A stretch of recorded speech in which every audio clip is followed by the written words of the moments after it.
I had a parent of members of my dad, very little. He passed away when I was 5 years old. And he was born in the state of Zacatecas in Mexico. My mother was born in Carroll, Texas on April 29th, 1900. Oh, a lot. My mother was, I think, the greatest mom in the world. But when you say no, she means no. She was real strict. She didn't beat us to death, but she did. Had a little switch that you use. And she passed away in 1979.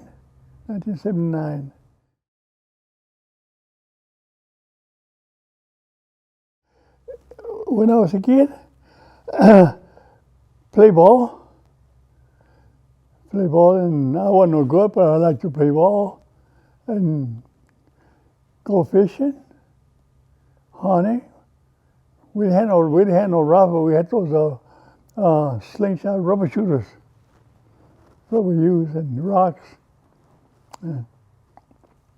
All the time I went to school, I only played hooky one time, and I got caught. Oh, we went swimming we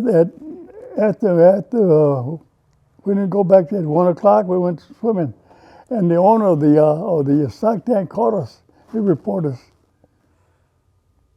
What was? Do you remember what was going through your mind when you got caught? No, just think about what's going to happen when I get home. No, it didn't come out all right. Now in school, they got after us real bad. You cannot eat lunch in school and they'll go away. You got to eat all day. But I played canoe, and I tell you the day it was. It was May 6, 1940.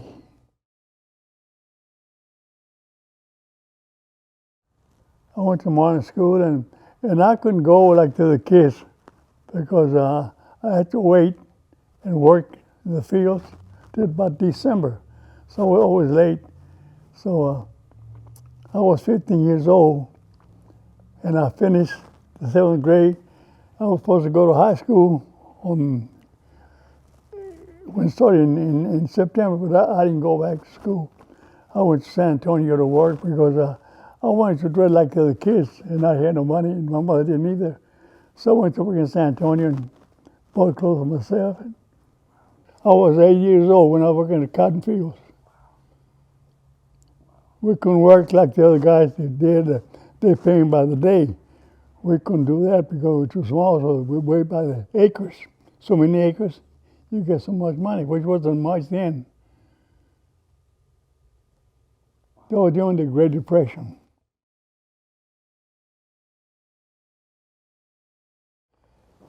Spelling?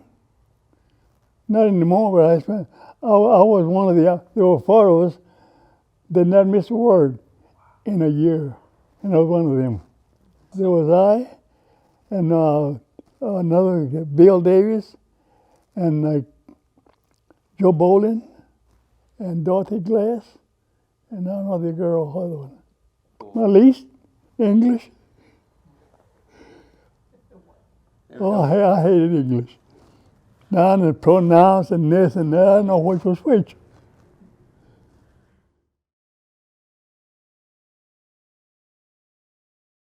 My dad was he went with Pancho Villa, but Pancho was with him. He was a Colonel Lucio Blanco, and they caught him and he was in prison. We were executed the next day, and the daughter of the jailkeeper set him free. He ran that night. His hands tied back his back. He was thirsty and came to a water hole. He knelt down to get water and drink water. He was going to get up. He finally got up and started running again. He came upon a place where was a man with some. He was a shepherd. He had goats or sheep. I don't know what he had. And he had his hands tied to his back the man got a stick and came at him. He said, no, don't. I'm not going to hurt you. Look, I got my hands tied up. And he told me he was with the revolution, which were fighting for the poor people. He said, anybody been here? No, not yet, but they're coming. And sure enough, they were chasing him. He said, put the head on and go down there and act like you're milking a cow, like not a cow, but a goat. See, you out there, and they came and asked him, anybody came here? He said, no, nobody, just me and my helper. He's milking a cow, I think, milking a goat. And then he left the thing, came in and left the place and crossed the river, came to Texas and never returned back.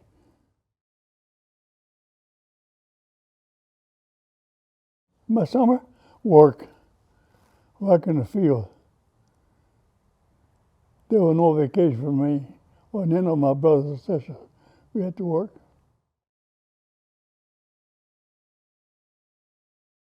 I had 3 sisters and a brother. Well, I had one that died when he was a small boy. They all died now. But my older brother named Matt, he was junior. He left us when he was 15 years old. He went on his own way. So me and my older sister and my other sister stayed with my mom. My mom did remarry though, but no, it's not like your real father. He wasn't mean to us or anything, but we couldn't get what we wanted to. We couldn't ask him for it. I just couldn't ask him. That's the reason why I quit school to work, to buy my own clothes. Nancy, she was working in a laundry in Marlin. And my other sister was working with me in the field. And the other one was too small to work anywhere. My older sister got married. And so my other one, finally they all got married.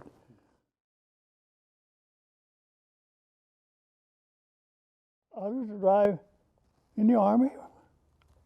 I could drive, but not really drive. In the Army, you had to get on and drive. So we had I think he was a lineman, an Englishman. He was an instructor. He said, can you drive? He said, well, I tell you what. He said, you double the clutch, and you put it on for a second, and you double the clutch, and he said, can you drive? I said, well, I thought I could. I don't know if I can or not. Well, this double clutch and this and that. I said, no, I don't know. And then we drove all kinds of vehicles, and we had to drive a tank. A tank has like 2 sticks, no wheel, sticks. You pull it, you want to turn, you pull this one, and you like the wheels, not the wheel, the track, and the tank will turn. If you want to stop, you pull, they'll brakes what they are.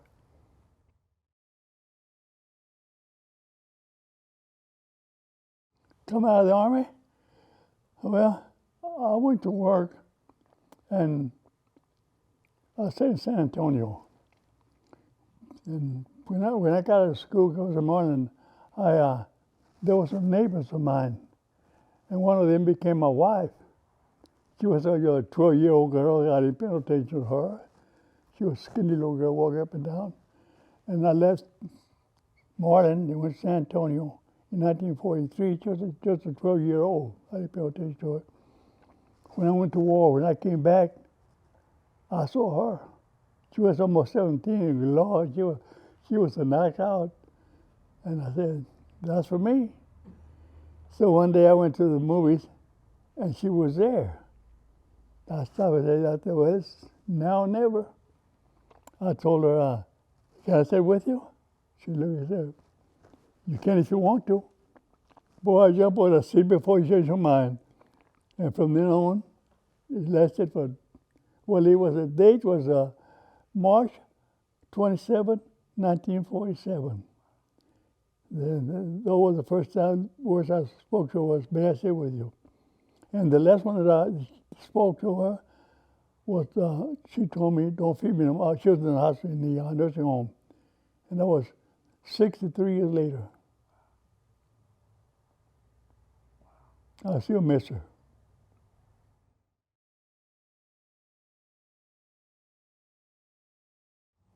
she's understandable. She, well, she don't always agree, but she always help me. Want to do something? Okay, do it if you want to. And one thing she didn't agree with me when I accepted the Lord. She didn't want to do that.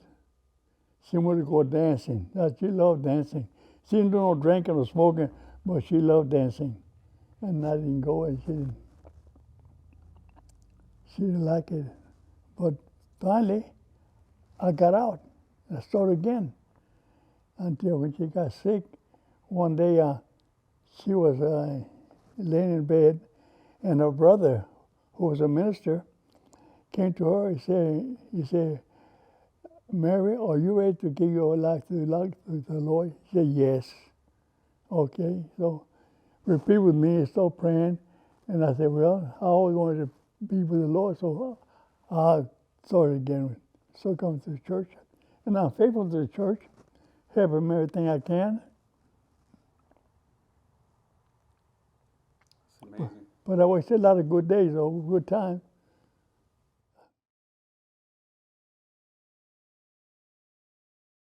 Yes, and I was happier when Ari came to the Lord. He was a doughhead. You name it, he was doing it. And my wife would stay awake till 2 in the morning till he show up. And one day, we went to San Antonio. We came home. There was a letter on the counter. Up it was Irish. He said, I came to pick up my trumpet. From now on, I'm playing for the Lord. My wife and I cried of happiness. And he's been faithful since then. So his children. The last one was Israel. He had problems with him, but he's also a Christian now, a real devoted Christian. Oh, I can't explain it, but it's something that's in you. And I don't do it like I used to. Every night I pray to the Lord, to Jesus, what he did for us a long time ago in the cross. And I think about all that, and I say, he didn't have to, but he did it. And I'm happy with the Lord.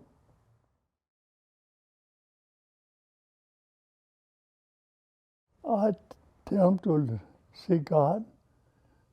There's some, we eat together every morning. Someone listen. I told them one time we were fighting this and that.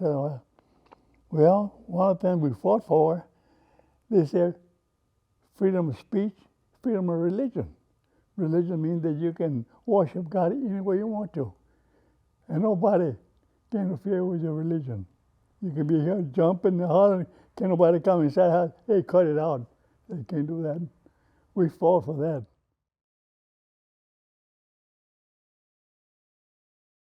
We got married on the first day of January 1949. After she was 16 when we got together, and I waited 2 years. She got married, and since I didn't have no good job, I didn't have the schooling to get a good job. I was working for the railroad, this and that. We had to get married. I said, well, I'm going to give you a choice. I got a little money left. I got saved up. We can have a wedding if you want to. But if we gave her a wedding, I would spend my money I got in the wedding, and we had to live with my mom. Or the other choice is we buy what we need and rent a place and we live ourselves. You say, I don't want to live with nobody. You say, I live with my mom. Long enough. Her brother got married, living with him. Her sister got married, living with him. And I said, I want to be by myself. So we just go to the judge and got married. Oh, I was happy. I was real happy, yeah. I told her today, you're going to go to the movies. I'm not going to go to the movies. I'll be outside waiting at 1 o'clock. And at 1 o'clock, she was her cousin. He said, I'll be back. I'm going to the bathroom. She never returned. We went to the courthouse, and the judge was waiting for us there. I made arrangements, everything before. But after 15 minutes after we left the church, it's the theater, we were ready before the judge get married. Yes. Well, she did. She went to the movies, but I didn't go to the movies. She went to the movies and got out. Her cousin waited and waited and waited. She didn't show up. She went look for her. She could find her. She was all crying. She said, I don't know what happened. She's not there anymore. And they had an idea, especially my brother-in-law. He knew we would get married sooner or later. He said, that's what he did. My mother-in-law, she told me, you should have done that. We like you, my sons, I all like everybody. I told them, someday I'll tell you the story. So, and he did that, so that we got married because she didn't want to live with him. She wanted by herself. And the only way was to use the wedding money to buy what we needed. And that's work. And it worked. It worked fine. She was working in a cleaners. She was a wool presser.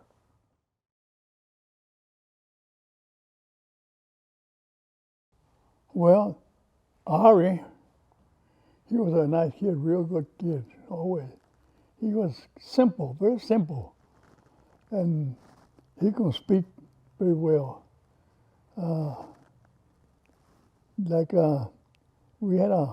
My sister had a birthday party for one of her grandkids, and these things are called gorros. Gorro. He said, give me a gorreal.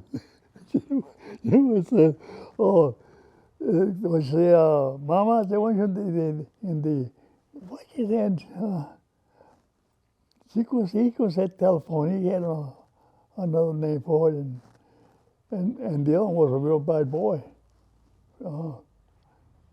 He never gave us any problem. Robert, he lives in Stephenville. He was real smart in school. He never did drink or never did any drugs. He's married and got 3 kids in Stephenville.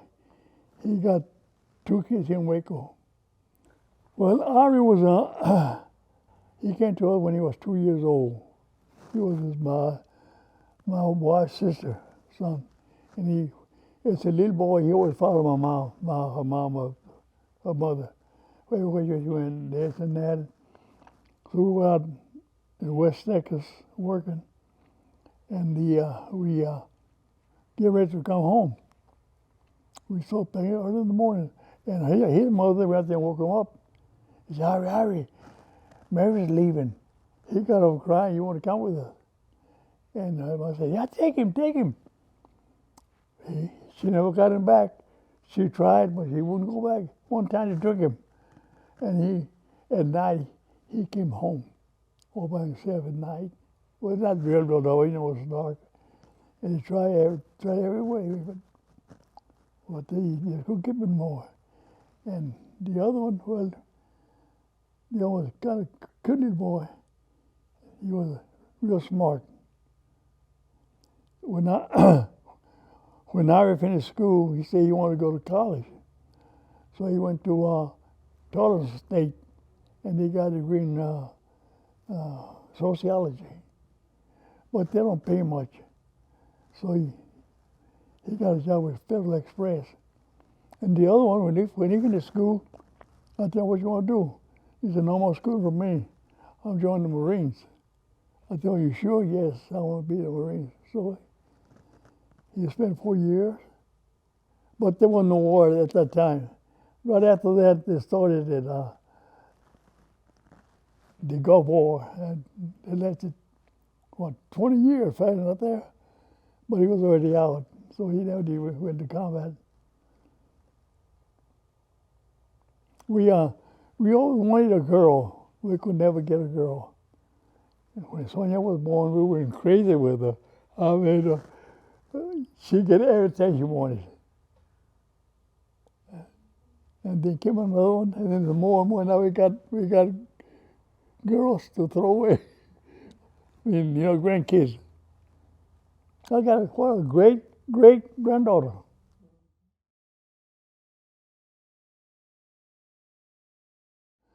As a young boy, everything was a horror on me, but after that, challenges were, I was never in trouble. I was never in jail, except once. And I didn't pay a ticket. They stopped me for a light. I was working, I was driving a truck, and it was about 1 o'clock in the morning. I went to Killeen to pick up some blood. They came from another state. They found the kind of blood they wanted, and he stopped me. He said, "You got a bad light, it's your driver's license." You look at, he said, "You got a cent ticket, you ain't paid." He said, "Yeah, I know. That's for 2 years I didn't pay it. Since I got the ticket with another company, I thought I didn't have to pay anymore."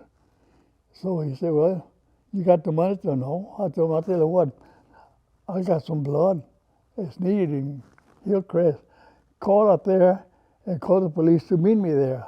I'll turn the blood in and from there we had it." No, you follow me." Yeah, okay, so he followed me, and I got on the radio and I called my boss man, told him what happened. He wasn't able to Louisiana, so his wife sent his daughter with the money. He said, "Well, he can go. He got to wait till the judge in the morning. We can't release him." I told him I got notified my wife. He said, "Yeah, you can call her." I called her, and the operator said, "Will you accept call from me?" He said, "No, I don't know. I don't accept no call." And she know who it was. She know it was me. He said, "Oh, you're supposed to be working. How do you know you were in jail?" I came home that day, and she said, "Hello, jailbird." I said, "Shut up."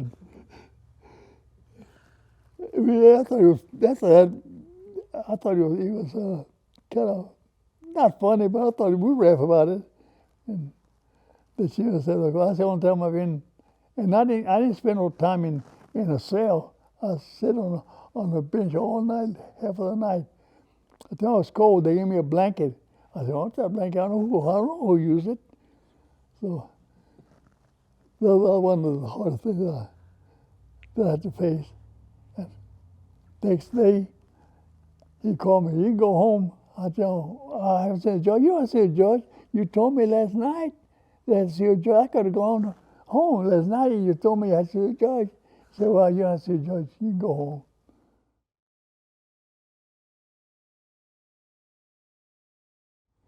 His name was Rufus. And when my dad died, he told him, "Take care of my children." And he did. And I was grateful for that.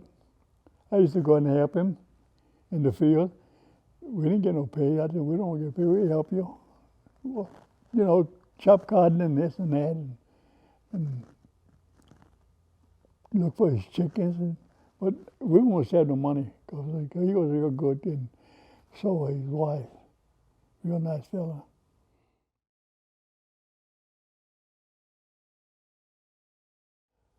I don't think I have any regrets of anything. I think I'm satisfied with my life. I went to service and came out fine.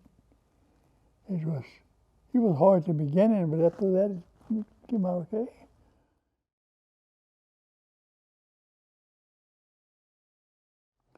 Oh well, I don't know. We had a good life. Just kind of growing up and getting married and doing. But the most I think is we became a Christian.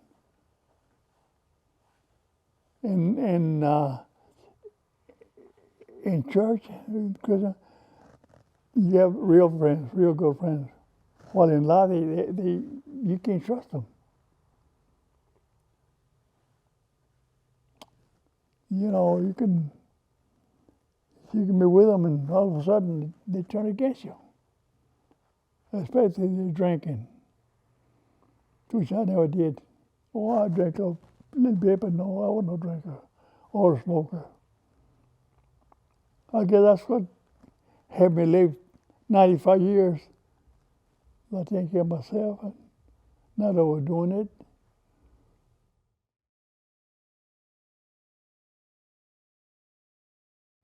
I have paid for Harry and his family every month, every Sunday. And one day I cooked some bacon and sausage. I put in the oven in the stove. And Isha came over and looked, he said, bacon. No, he started crying. He said, where's the bacon? I said, we get it for you. And then I had to go to work. And Isha, he looked at my wife and said, Grandma, can you cook? Because I was doing the cooking. He said, can you cook?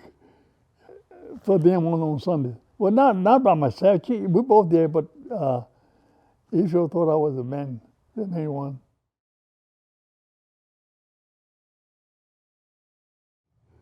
Well, no, I will never forget. It was Sonia. I used to walk on fourth leg, and she said I was a horse. And I got up in the morning with my pajamas. You say, let's play horsey, okay? And she fell, and she grabbed my pajamas and pulled them off. I'll never forget that. I think she don't either. Friend, I used to tell him stories about he was a strong man, and said somebody, a big wolf come at me, and he would grab the wolf and hit him and knock him down, and he lost that. And I think it was Sonia. Anyway, there was a song called Swing on a Star. How would you like to be, or would you like to be a mule? And Sonia said, sing that song. What song? That song about the donkey. She forgot the mule. She said, about the donkey.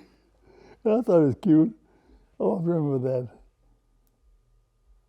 I used to sing. They had another granddaughter, Desiree. We used to take her to school, used to sing songs like something like Mary Ann, oh Mary, won't you marry me, this and that. She would sing with me. And they said,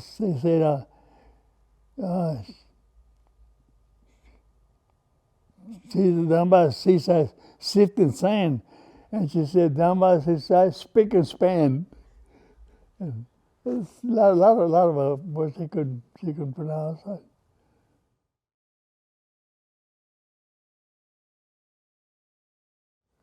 Around me, that I always loved them. I always took them everywhere they wanted to go, bought them what I could. Sometimes I couldn't afford it, but I tried. And I want to remember that. And I never did get after them. They know that. And I want to know that I love them. Never forget that. Know that I still love her. I miss her. 63 years of marriage, you don't forget it overnight. And then here was just a girl, a real good friend of mine. Yeah.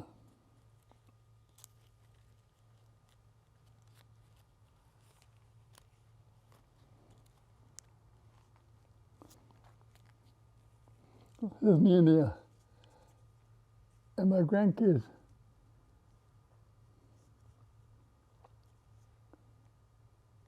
They was taking in a parade in Waco. That's all I got. I don't have any. Well, I had enough, but the doesn't make one a young man.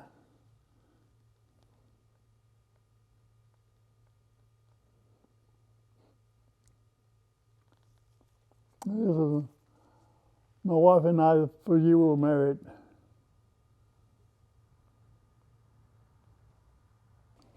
That picture was taken. My sister was married, got married. They were taking pictures of the bride, so we took the pictures. we have a big picture, but this I had to cut it off because it wouldn't fit. Which one of those is your favorite picture? This one.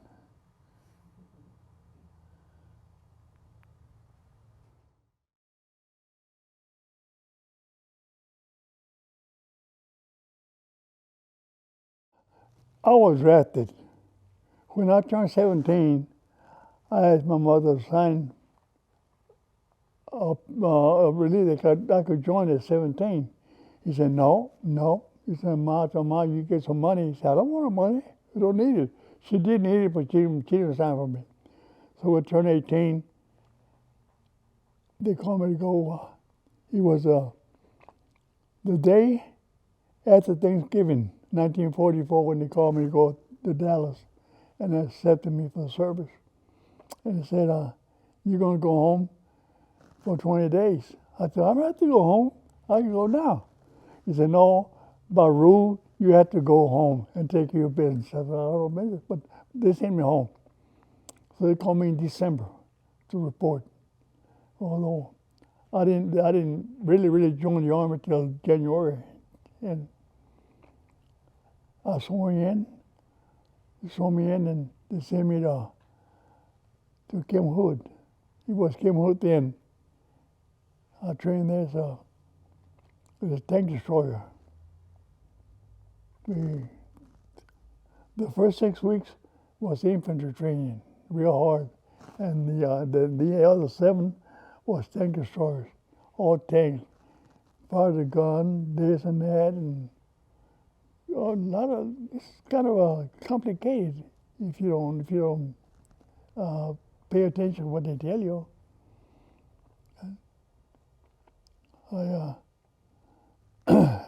I trained for 13 weeks, and we were up. He said, okay, you're through. You got 10 days to get to Fort Hood, to Fort Hood, California. Where you go, we don't care, but you have to be there in 10 days. So my friend and I, we left San Antonio because we didn't know how long it would take us. We got there a day and a half ahead of time. We headed there, but we didn't have no money. I said, what are we going to do? Well, let's go to camp and report so we can eat. We went to Fort Hart and assigned us to the barracks and wait for the rest of them to come in. When they came in, they took our winter clothes and give us khaki pants because we're going to the Pacific. We left out of the room we left the San Francisco and headed to the Pacific. We after we spent 3 weeks at sea, when they came to some islands, I forgot the name of the islands, and to gas up, not gas but oil, and 2 Navy destroyers were with us to take care of it because we were already in the war zone. So we left. Forgot the name of the island. There were a bunch of one of them. The one we were there was Eniwetok was the name of the island we landed on. When about 2 days after we left there, a submarine appeared, a Japanese sub, and they told us, if we get hit, do not leave the ship unless we are told. Do not abandon the ship, or we give the order to abandon the ship, stay put. But the Navy destroyed it. We got, the loudspeaker said, now hear this, now hear this. He said the sub had been destroyed. Oh, we were happy, we were jumping up and down, and then finally we went our way. 30 days after we left California, we arrived in the Philippines, in Manila. Some LSC called them landing craft infantry. It's a little ship with boats come alongside and throw a big net over it. We had to climb down into the craft and headed to shore. But he was not an assault lander because the 37 infantry and the other had already landed for us, and they secure they landed. So we were okay. And we walked, and we came to the station and got a little train, little bitty train, not like the one we got, but a small train. And we went to a reception center. We were there for a few days, and they assigned us to a tank destroyer, 632nd Tank Destroyers. And they assigned me as a gunner on a tank. And we were there for a few days, and then they said, we're moving on. We're gonna, there was no fighting on there, so we went on to where there was fighting, up in the mountains, a place called Baguio. We were there, and it was a company, I thought it was the 32nd Infantry, and they were in trouble. They could not advance. They called the artillery. They wanted 105, but they didn't have them. They told what we had. I told what I did, and the colonel said we got 90 millimeters. We would do that. So help us. We had to fire 2 miles away. Between us and the target were our men, our infantry, and we had to make sure that we didn't come out short. If we did, they called it friendly fire. So I remember we set up and fire. We had earplugs because it was so loud you couldn't hear yourself, and the mic was right here, and I fire, and the boy said, 200 yards up and 50 to your right.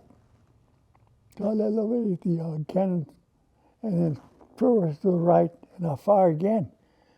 And he said, "You on target, fire for effect." What that mean, I don't know. What it mean, effect, I guess, for real. We like that until they told us to stop, and we stayed there a few days with them. We had 2 days, and they told us that we were on target. We finished our job. We did a good job. What I did, I don't know if I killed anyone. I don't know, and I don't want to know. They told us that they were retreating. Open fire cannon, but this time use explosives. Because we had three shells.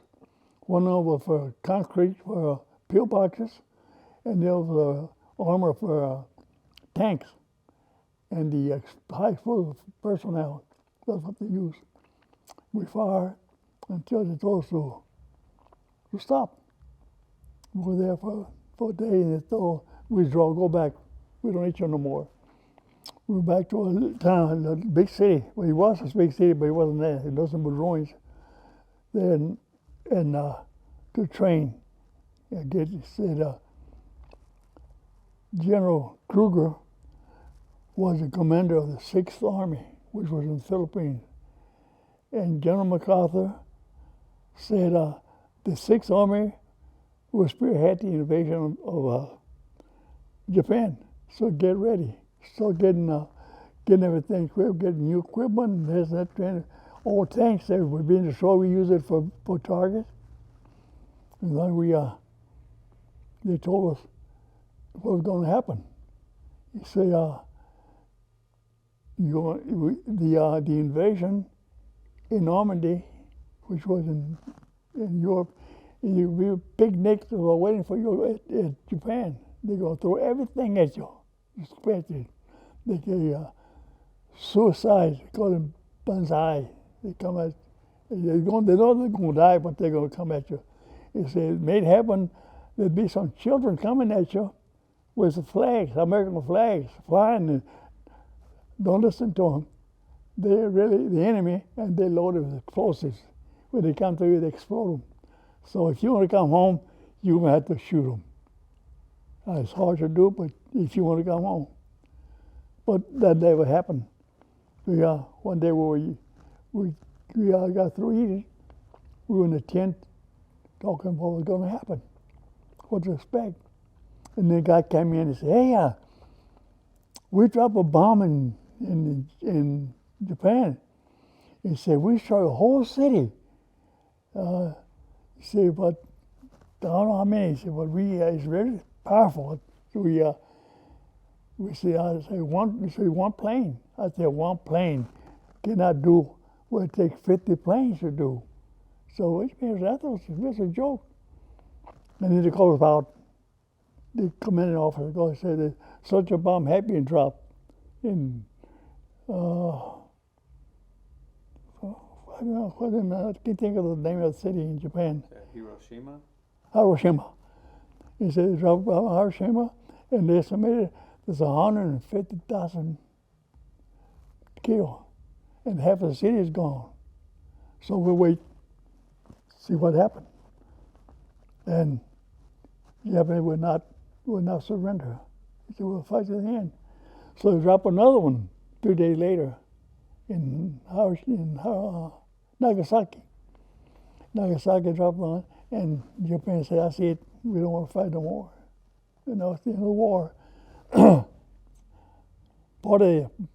Almost all the troops went to Japan to occupy Japan.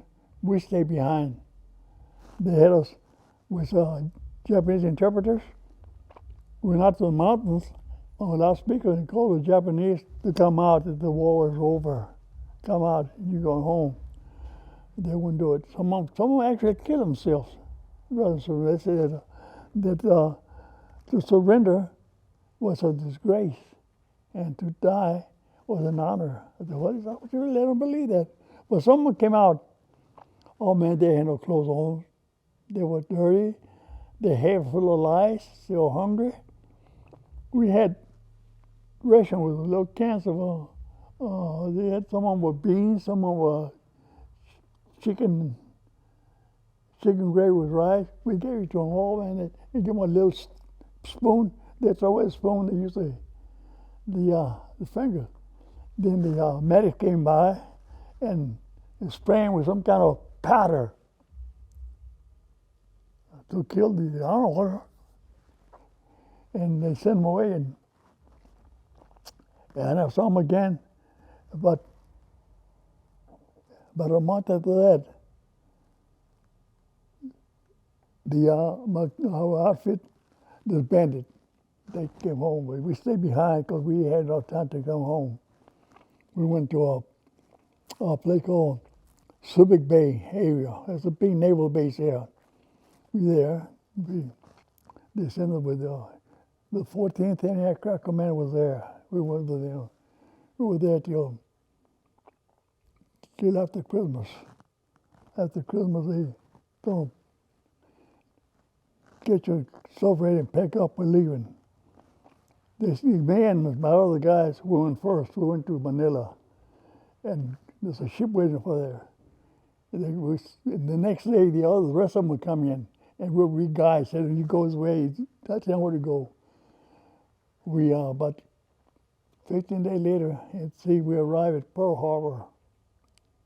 The Arizona steel merged there, and they sent me to I forgot the name of the air base. I was there, and since there was no war going on, they gave us jobs. They sent me to a warehouse. I was supply clerk. I go there, and I think it was in June. They called me. He said, go back to your barracks and get everything straightened out. If you got any books on I better turn them in. If you got any laundry, get it, because you're going home. Boy, I was happy. Well, I was happy. We came home. Took a little while, but we came home. Reunion with my mama. Mama, she was, you could hear her crying. I don't know if she was crying. And no, I didn't cry, but I was glad to see her. That was it. I went back to San Antonio for a few months and said, no, I'm going home. Why should I be here when I got home? And that's when I saw my wife again. She wasn't a little girl no more. She was a beautiful. I got a picture of her. She was here.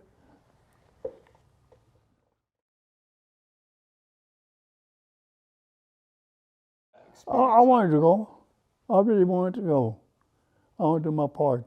Because I was listening to my dad. He fought with Pancho Villa, and then I got to what I wanted to be like. I was a little kid. I wanted to be like him. And I really wanted to go. I asked my mom to let me go when I was 17. She said no. But I wanted to go. I really did. So when you got the call, there was no hesitancy. There were a lot of kids out there. They actually cried. They didn't want to go. Someone tried their best to get out. I did not try my best. When I was in San Antonio, I worked with the civil service at Fort Sam Houston with the soldiers. So I learned a lot from them. They showed me how to march, how to change. If you had a step, how to get back and step, how to do this, how to do that. So it wasn't very hard for me to learn the close-toe drill.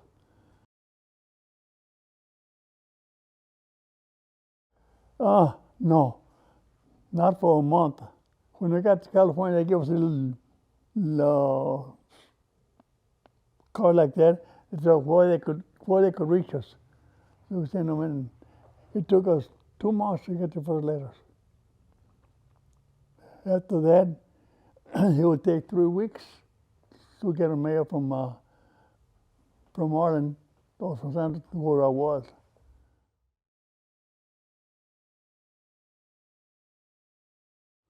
But I wrote to a girl in San Antonio, a friend of mine. She answered, said, "Your letter was censored." I don't know something about the mouth, but they censored. When you wrote a letter out there, you didn't seal it.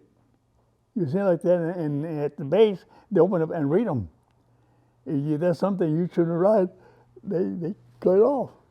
You said, "Your letter was censored." Not theirs.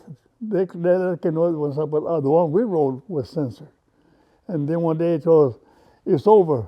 No more censoring. You'll write if they want and write today. Write everybody's day. And there's no more censoring." Did it make you feel good when you would get a letter? Oh, I'll tell you, getting letters was something else. If you didn't get a letter, you didn't feel good. You feel happy. You feel left out. And I had a friend that she wrote to me, even if I didn't write to her, because it takes 3 weeks to get a letter. But I guess she used to write so I could get 2 or 3 a week. And she wrote on the bottom on the finish P.S. It said, "May God protect you." And when I was out there, when I got there, I had a girl in San Antonio, and she before I left, she gave me a song and this and that. And the first letter I got from her was the "Dear John." She said she met somebody else. She said, "I thought about you and you're away, and besides, you may get killed and never come back." And I really didn't care. I didn't even answer back. You know what a "Dear John" is, don't you? No. "Dear John" said, "I don't love you anymore." It's a letter. "Dear John, how I hate you right. Dear John, I'm going to let you know tonight," and this and that my love for you is gone. But she wrote one of that. But I really didn't care. Didn't care at all.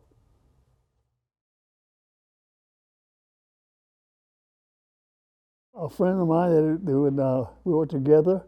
We trained together, and we went together, and we served together, and we came home together. And Sonia found out that he passed away in 2005. After the war, we met about 2 or 3 times. All those I remember them, but that's all the weekend. They were kind of funny to me. In the tank, there were 5 of us. I was a gunner. I was Mexican. The driver, Bob Sales, he was German. The assistant driver, his name was Majorwitz, he was Polish. And the loader was, I forget his name, but anyway, he was French. And the commander, his name was Dominic Ferrara. He was Italian. You know? And we were teaching each other the language. I learned that, I forgot what, in French, the only that was I mean, what time is it? And this and that. And the other one, you know, there were decent words that we learned. And one of them, Bob Sale, the German, he learned to say, "Corazon." I mean, corazon. Corazon, that's all he could say. And we got together, we never made any remarks about you this and that. No, we were all Americans. We were in a powerful army, which we're not now. Did it make you feel proud being? It made me feel I told them we're in the finest, most powerful world in the world, in the army. I told them in planet Earth, we're the finest, but not anymore.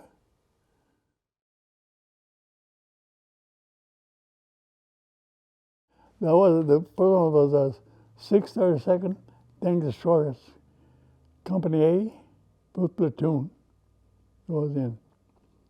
After that, we went to I forgot what he was. He was anti-aircraft artillery, but actually the war was over, so we was there. And the other one was a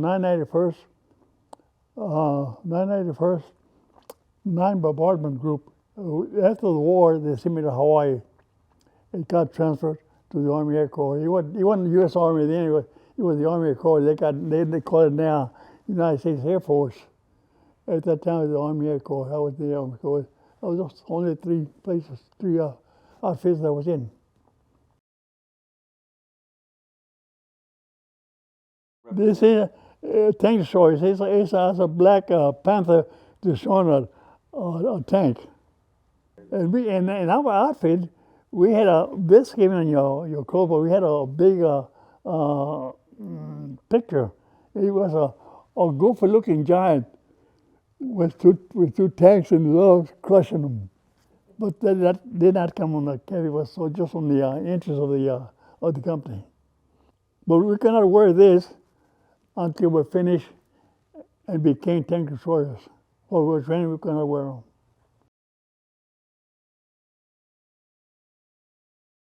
There's one here, but he lives in Robinson. He lives in Robinson somewhere. And I called him. He said, we started talking, and he said, were you in 32nd? Yes. He said, yeah, I was too. He said, were you in the Gillian Crossing? Yes, I was. We wanted to get together, but he said his wife had Alzheimer's, so he couldn't get away. So I think he's passed away by now. And then another one called me about 6 years ago.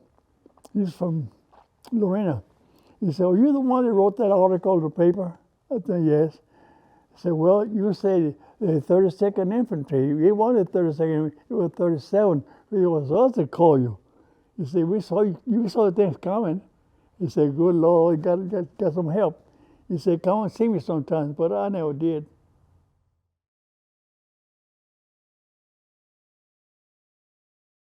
He said, old soldiers never die. They just fade away. I thought it was real nice. I always remember that.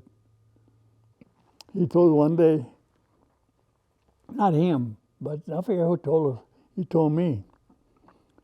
He said, you're an American soldier. And American soldiers are afraid of no SOBs. We have to well be afraid in combat. You're an American, you're not afraid of nobody. No American soldier is afraid. But that's not true. You are afraid.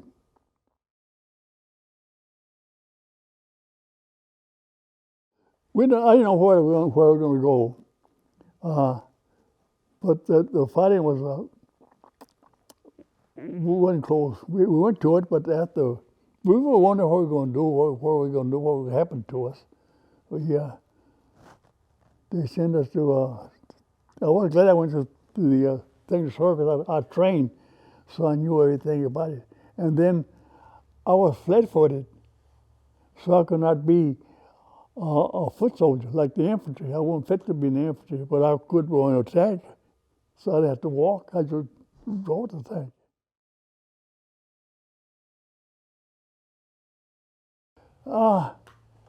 Yeah. I didn't figure I was a kid anymore. And I didn't really call boy either. I wasn't a boy. I told him I could not make him a boy. When I landed in the Philippines, I wasn't a boy anymore. Yes, that's 8 Company, 602nd Tank Destroyer. That's me right there.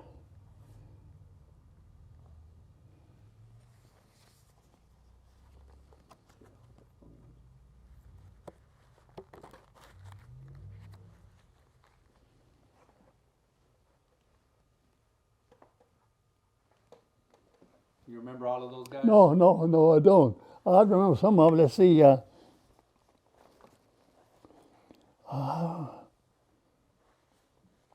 This here, I think, and Leonard and John, I don't know, already, he's on the Mexican with me. They went there. And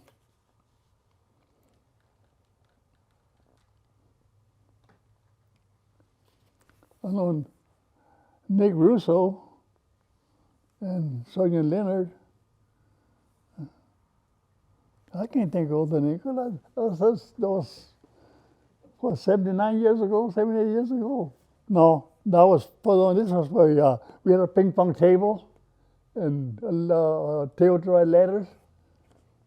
He was taken, I don't remember, it was either late September or early October 1945. The war now, this was supposed to be a big company, but most of them came home. They would come home, they had enough points to come home.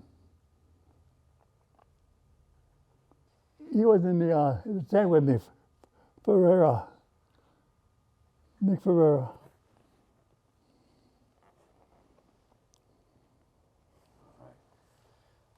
That one there, good Lord,